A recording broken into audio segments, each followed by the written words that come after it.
Hello and welcome back to a new video. In this video I'll show you how to recover your Microsoft Copilot account. For that, just go and open your app, and now what you need to do is, let me just log out from this so that I can show you how to recover it.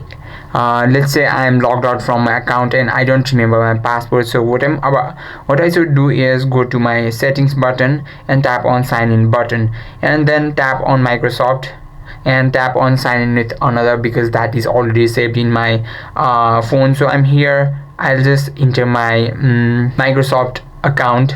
Just enter my Microsoft account there, and then tap on next button. Now you can sign in with your face, fingerprint, or your pin like this. Tap on next button and on sign in with another way, and go on use my password, and there you have to tap on forgot my password button. Just after that it will send you a verification. After that it will have to verify you. Just tap on next button, and then it might send you a code in your, code or magic link on your mail, and just if it is magic link, just tap on that link, and if it is code, just check your SMS app and then enter that here, and after that you can reset your password, and that is how you can recover your Microsoft Copilot account. I hope this video helped you out. If you have any questions or queries, just let us know in the comment section. Thank you for watching.